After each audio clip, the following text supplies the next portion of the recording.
Hello, and welcome back to the podcast where you are invited for lighthearted conversations about things that matter as you seek to live your most meaningful, beautiful, and joyful life.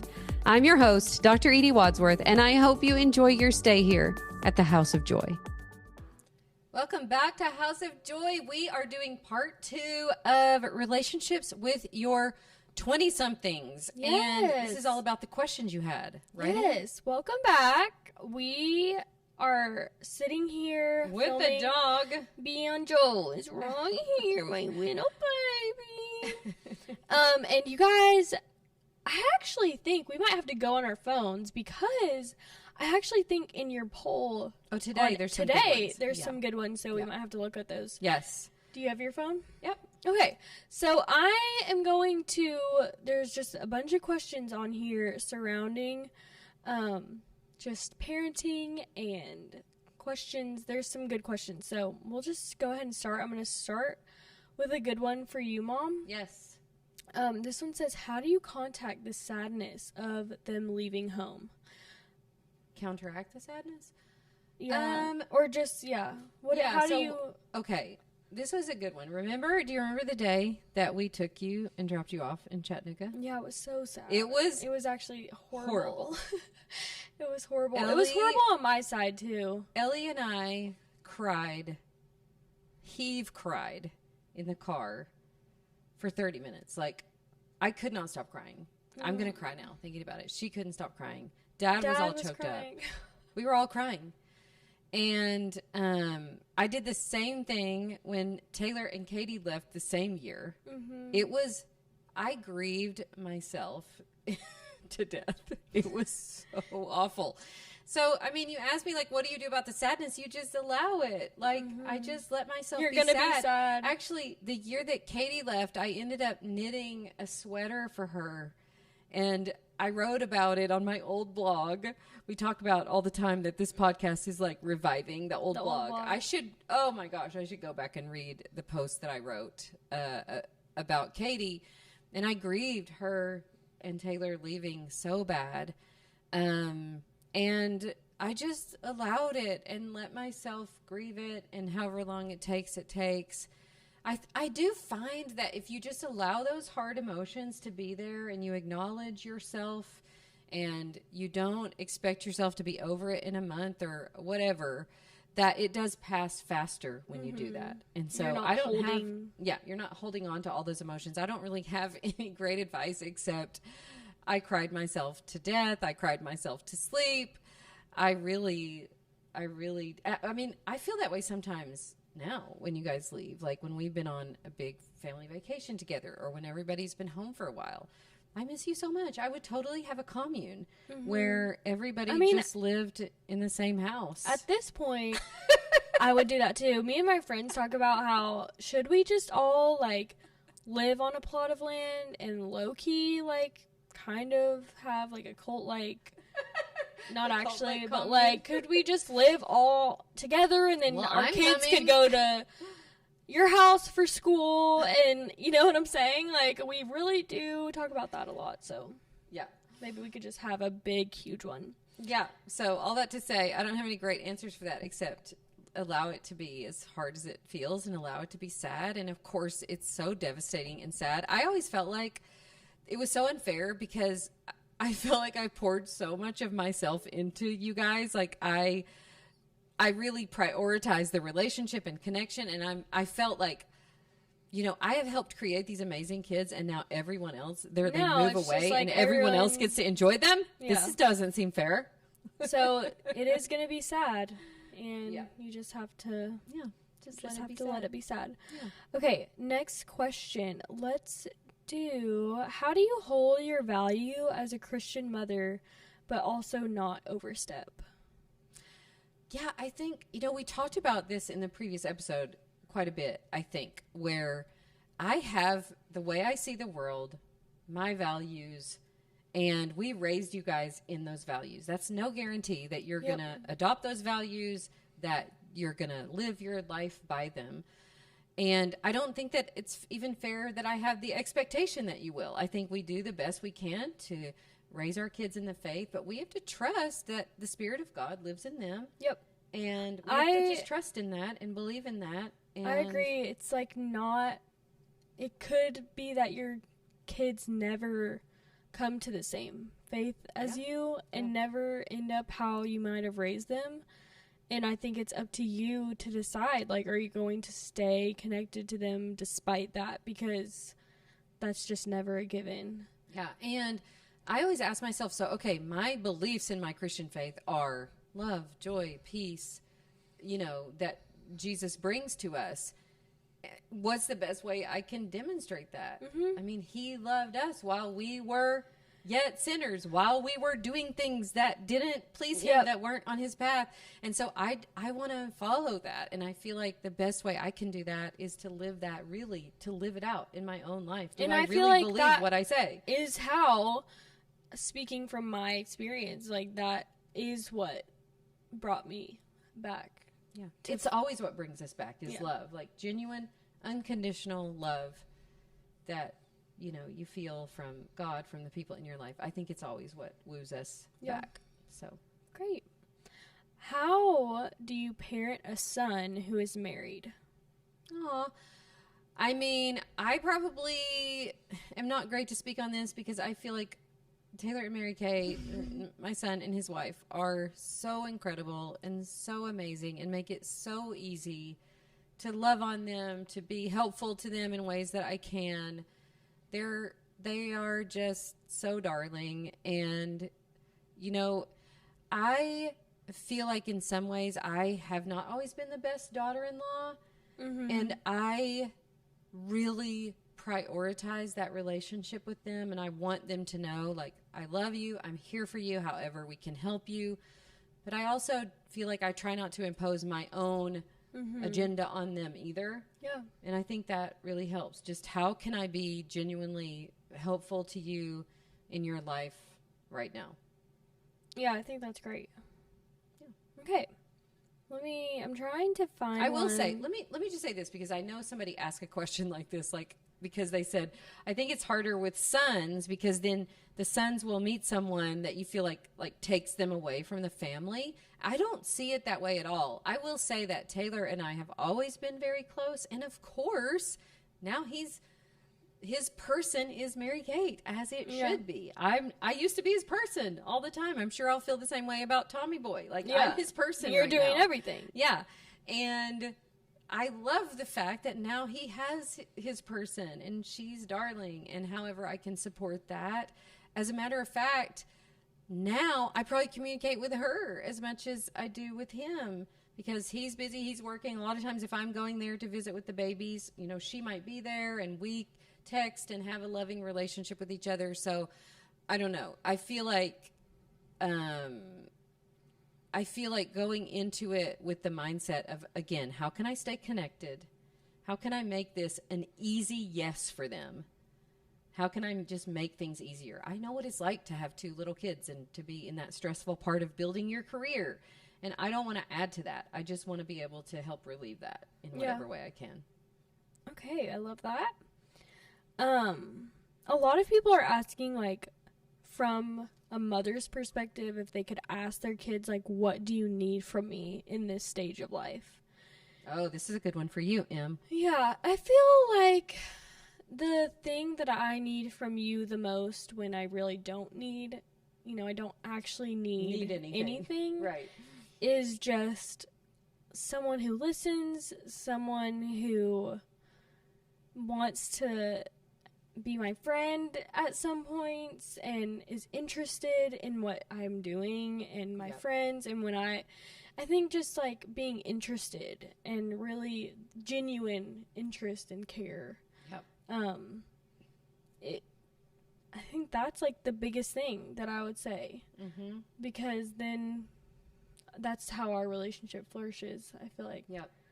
And I think too, prioritizing experiences. I think one of the things that we have done well as a family, and this has been since you guys were little, is we prioritize time and experience with each other. So we before we could even afford it, we made sacrifices to go on trips together and to do things together. And we're still like that. We're always like, oh, let's go see Taylor Swift. Oh, let's go visit Ellie in Pittsburgh. Let's go to New York. I've always appreciated that, because that's what, when I think of the memories together, it's always like a Christmas ski trip. It's always something that we've gone and done. And I think together. Especially because all of our siblings, like, are everywhere. It's hard for us all to get together. Yeah. So, especially those trips, but it does make me feel like y'all do really care. And I think to have a blended family, and we need to do a whole, I think, other episode. People do ask me that all the time. I think of Mel, Savannah, Marcus, Nicholas as my own. Mm-hmm. I am so very grateful that I've had them in my life. They have blessed me in... Why am I crying? I'm not crying. You're crying. They have blessed me in so many ways. I love them. And I think one of the reasons that we have been all able to cultivate such strong relationships between each other is because we have prioritized taking trips. Taking time together. And Dad and I did that before we could afford it. Like, we literally should not have been taking seven kids to New York City when we did. Probably, but we did it, and we've always been like that. And I feel like, in the last few years, we could be making these giant investments into our retirement accounts, and instead we say, no, let's take the family to go ski or to go to Big Sky. And we've just always been like that. And I am so grateful for it, because what you build together, the memories you build together, the relationships you build together, to me, is what matters. Yes. And we someday, always, when we are too old to travel, but we have giant retirement accounts, well, who cares? Who cares? No, I want to spend your actual retirement right now, Em, and go with you. Like, I want to go with you on the trip. I want to have the experiences with you. And I think that is one way that we've really been able to put that into practice. Yeah. How to love and respond when you repeatedly see them choosing bad and over abusing alcohol. Yeah, this is hard. Or maybe just over abusing anything, any substance. Yeah. Here's the thing. I know that our tendency is to want to go to a place of fear, because obviously that could have a very bad outcome. Oh, yeah. We've seen it. I've seen it in my own family a lot. So I'm not saying that, I'm not diminishing it in any way, but you have to ask yourself, is the way that I'm going to respond a way that's helpful? And I think, we have had situations where we have responded well and we've not responded well. I think, as a parent, you're also a human trying to navigate something that you've never been through. Mm-hmm. And so having some grace for yourself, if you feel like, oh, I came down really hard, or, oh, I'm enabling that child too much, or, whatever. I think, having a lot of compassion and grace for ourselves as we navigate it, because obviously you love them so much that sometimes you will err on the side of enabling. Sometimes you love them so much you will err on the side of always showing up in fear, wanting to control them. But I am always asking myself, how can I show up with love, stay connected as much as I can, as much as they allow that. And even when we've been in situations before where maybe the child is going through something where they don't want to connect, I still want to think loving and connecting thoughts about them. So I would still send them texts, send them messages, let them know, I love you, I'm here for you. And sometimes there's not much more than you can do than that, because mm-hmm. it is their life and they do get to make their own choices. But I think holding sort of that belief or faith that they have what it takes to figure this out, and I will be here cheering them on and being their biggest fan and loving them through all of it. Yeah. Someone did ask, this kind of goes into that, like, is there too much texting? Like, is there a point where it's crossing a line of, like, texting and calling and trying to reach out if you're not getting, like, much in return? Yeah, I mean, I think you just have to trust yourself on that, Yeah, I think, like, obviously there can be a point where, if you are letting that fear, rule what you're doing, then you probably are you might be going overboard. I don't know. But I think it's definitely more on I would show err your more love. on that Err side more on for the me. side. Yeah. If your child is going through something like that, at some point, if they come back to themselves, they will never look at, oh gosh, why did she text me so much? Right. Or why did she call me so much? Yeah.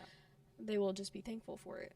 Yeah, and I think one of the other things too that I think I'm so thankful for, Lutheran theology is really good at teaching this, is that what I haven't done I'm capable of, and so as much as possible staying out of judgment and realizing that we are all sinners. We all day long do things we wish we didn't do, don't do things we wish we did.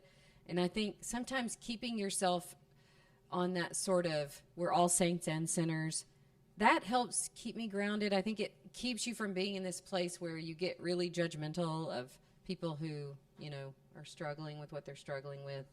And we all have the things that we struggle with. And sometimes, you know, other people are, you know, some people have it in different areas or more than others. But I don't know, that kind of helps me to just stay out of judgment about it. And I'm not their judge. God is their judge. They have to deal with what's going on in their own conscience. They have to, you know, kind of wrestle with God and figure things out for their own selves. But just staying as kind of a loving person of support is what I would say. I think that's great. Yeah. Let's see. How to relate to your mom when you have nothing to relate to her about / find it hard to agree with her on a ton of things. What do you think about that? Yeah. I think it depends on what kind of relationship you want to have. It's just kind of like the same thing we've been talking about, but if you want to maintain a relationship, you can, no matter how much you relate or not. You know, obviously that's harder if your mom doesn't want that, but I'm sure that your mom does. And, you know, we don't agree on everything. There are some things we don't relate on. I mean, we definitely are very similar, but even then, there are some things. Yeah. But, like, I think about Ellie, like, even me and her, there's things that we don't agree on or things we don't do exactly the same. Right. But we love each other. Yeah. So it doesn't matter, and it doesn't diminish the love and care that we have for each other. I think, too, just being able to say to yourself, like, oh, I could kind of see how they would think that. I could see how... And don't make them wrong for it. And don't make them necessarily wrong for it. Or, oh, I could see how they got to that conclusion. That's not how I think about it. But I feel like the world is so divided over the last couple of years that we've forgotten to see nuance. We've forgotten that, again, people are made in God's image. They have their own set of values and experiences that, you know, have informed how they believe. And I don't know. I just try to... I try to stand firm in my own. Like, I don't have to compromise my own, but I can also, you know, honor and respect other people. Yeah, and don't take it as, like, a personal attack. It doesn't have to mean you have to change what you like, what you don't. But I think if you both want to have a relationship, that is always there. Yeah, and maybe it's something that you don't focus on when you're together. If you do have, like, you know, really you know what those views, things are. You know what that is. Yeah. I think you just choose to find the common ground, and there's always lots of common ground, and being really curious about them and their life and that kind of thing. But I think if you are choosing to look at your parent in a way that you're just focusing on the things that they don't agree with you on, or don't, you know, you don't like that they think or whatever, that's what you're gonna think about them when you're around them. So for sure, I think it's up to you to, if that's something you crave, then you have to be willing to focus on other things. Yep. I love it. Is that good? That's great. Maybe we can do like 2 more. Yeah. This one's interesting. Wow, I can't see that. Boyfriend boundaries when you are seeing concerning traits. how to navigate? I don't know. I probably err on being more lenient on this and just trusting, especially an old, like you guys aren't 18. Yeah. If you're 18, 17, 18, it's probably different. I don't know. I just err on the side of trusting more. And obviously they've been raised with the values that we've raised them with, and they get to then decide what to do with that. Yeah. If it's in your house, like my girls don't live here anymore, so I don't really get a say in that. Yeah. Really. Yeah, but if they live in your house. Yeah, but if they lived in your house, obviously you can have rules for your own house and ask that they abide by those and have consequences if they don't abide by those. I would think the age is a little different on that when you think. If they're living in your house. Yeah. I don't know. Yeah, I think you get to decide. If they're living in your house, you get to decide. And a lot of similar questions came with money. Like everybody, a lot of them were like, about, my kids live. Hey, my 20-somethings live in my house. My 20-somethings live with me. I'm helping them financially. So then, what say do I have in their life? Now, you could make the argument. Well, I'm helping them financially, so I get to try to tell them what to do. I don't think that's going to work. I don't think that's going to work either, and I think that will cause resentment. And if you don't want to financially support them, or if that's something that is holding it over them. Yeah, holding it over them, then I don't think you should. Right. Don't do it if you can't do it. If you can't do it out of... I agree. And my philosophy on this is probably different also than most people, but I feel like kids do... studies have shown just the way the world is, the way the financial world is, kids need help longer than they used to. I didn't really get financial help from my parents much after I left home. That's different now. And my view on it is they're going to get to the point soon enough where $100 is not going to mean anything if I gave them money. So I am way more generous now and let me help you. This is the time in your life when you're struggling the most. 5 years from now or 10 years from now, you won't need my money. Yeah. And it's the time where I can help, so I want to. Yeah. So that's kind of my own philosophy because we are at a point but where if you held that over my head in some way, then it's then you'd be like, I don't want your money. Then I don't really want to come around. Right. And that's where I think the connection is the key, prioritizing connection. Can I, in my own self, with a good conscience, be helpful to my kids financially, but not hold that over them as some kind of carrot for them doing what I think they should do? Otherwise, I don't think it's that helpful to do it. No, I don't think and so so either. we tend to have the philosophy of we're happy to help within reason of what we can help. And I think also, if your 20-somethings are living in your home, and I think one of the questions was, how do you set boundaries? A lot of them are boundaries for kids that live at home. Yeah.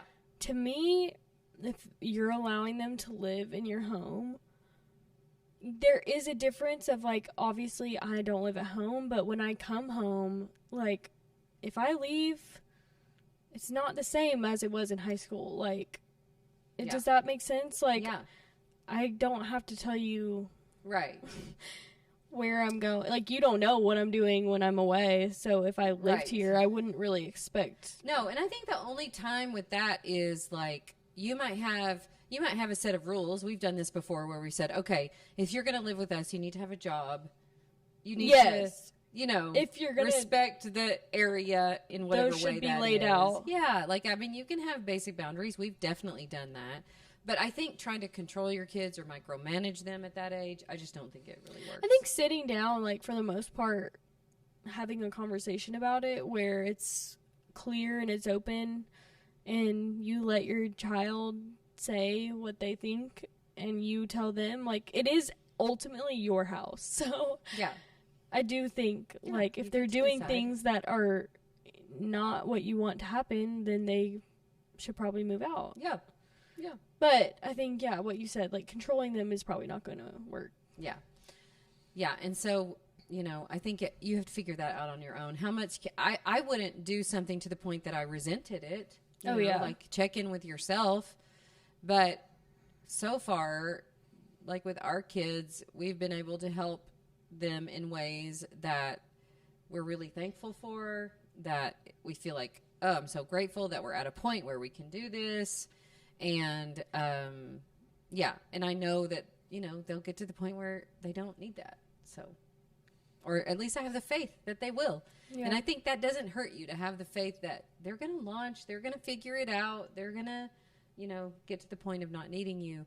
And that hasn't steered me wrong so far. So, yeah. All right, Em. Is that a wrap? Do we have any more juicy ones?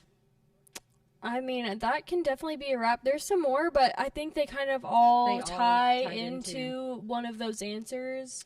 And we're going to finish with our 3 things, our 3 favorite things. Our 3 favorite things, and we have a special guest for our 3 favorite things this week, actually. Tom, do you want to go first? Do you want to go first, Tom? 3 favorit things? He's probably 3 things I'm loving right now? He's probably got to turn up his mic. He's got his own producer's mic, which is really special. And yes, it is. Hi there. Okay, Tom, what are you loving right now? Talk loud, talk proud. Maybe the snow outside? Yeah, what have you been doing out in the snow outside? Driving the 4-wheeler? Spinning it around, getting it stuck on purpose. Maybe ring a bell. Uh-huh. Also, I like my new sandwich called a hinchy. Oh, the hinchy. Tom loves a sandwich. This whole family loves a sandwich. Tom's been loving a sandwich with turkey, cheese. What's the special ingredient, Tom? Mustard. Mustard. He discovered mustard. Why do we call it a hinchy? Because he has a good friend named Eli Hinchy, and he says Eli brought the sandwich to school. Okay. And it tasted good. Tasted good, and he came home and said, do we have mustard? Like, yes, we do. We do. In fact. Okay, anything else you want to share with us, Bubby? No. Do you like being a producer? Nah. How's the switcher going? Not too good. You're too cute. Okay, I will go next. Tell me, Em. My 3 favorite things are just so me this week. Okay. I just feel like I try to think of things like you do, where it's like a book or a devotional. You're like, no. And every time it's like my oval-shaped nails.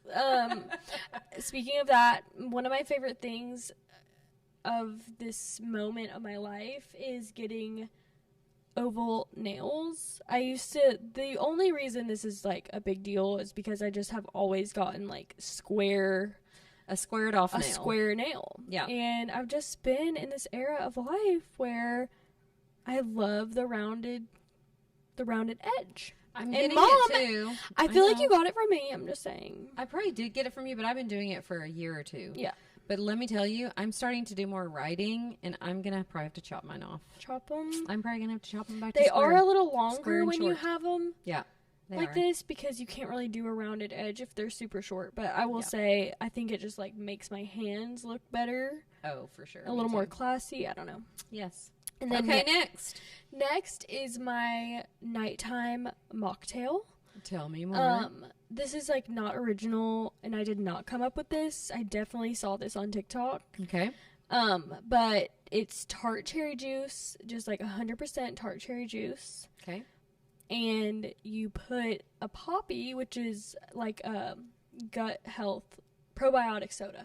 That's what I'm trying to think of. Probiotic soda. I like my 2 favorites. I think it's cherry limeade is one of them, and then another one of my favorites is the raspberry rosé. That one is especially good with the cherry juice. Yeah, I haven't tried it with magnesium, but a lot of people put magnesium powder, and it's like they drink it before bed, so it gets them sleepy. And it tastes, if you like tart, oh my gosh, so good. it is so good. A little lime juice, oh. Wow. Like, seriously, it's so good. And then my last one is my Oura Ring, and this one is just tried and true. I know that it's expensive and feels like a little strange recommending people buy it because it's like, you know, kind of expensive. But if you saved up, I think it's not attainable. It's not unattainable. Use your Christmas money. Yeah, use your Christmas money. It is just so fun to me to track all of those little minute details. Yeah. It's definitely not necessary, but when you're like us, like, I just feel like we love having that information. I love mine. I've had mine probably 4 years. So if you're watching on YouTube, here's my aura ring. Oh my gosh, here's our orange. There's Emily's. I wear mine on my pointer finger. Yeah, and it tracks, of course, your activity, your recovery, your sleep. It gives you your HRV, your heart rate variability, which is good for tracking recovery. Yeah, and I've also just loved learning about those things and like why it's important to know those things. And it also like tracks your period. So just like you have your synced with, what's the app? It's called Natural Cycles, and it just shows you just all of the good information. And I'm tracking. a huge fan of cycle tracking. Yes. And so I think so it literally really shows you good to do exactly where you are in your cycle, what phase you're in, what. Yeah. And it does that by your temperature, which is taken by your Oura ring. So I have loved that combo and the fact that they sync together. It's really cool. It's definitely like, you know, it's a little expensive. I think you have to pay for the app, Natural Cycles, but it's not that much a month. Okay. So it's like either, like Ellie, for example, she was like, I don't really want to know. Like, I don't want to know if I slept horrible last night. Right. For me, I like to know. I like to know. So, I do too. I love mine. I've used it forever. Okay, my 3 things. Speaking of probiotic drink, I have also a probiotic drink on mine, which is kombucha. Pineapple kombucha, y'all. I am in love. I think I've drank it every day for the past year. No, it's been a long time. It's been a long time. You love it's it. so good. So good for your gut health. So if you haven't been drinking kombucha, give the pineapple a try. The flavor is fantastic. I love it. Next number is rechargeable hand warmers. These I've had for about 2 weeks. I saw them at the gym. A friend of mine had them at the gym, and they were talking about using them for hiking, which I think would be great. I've been using them for cold winter walks where I'm listening to my audiobooks.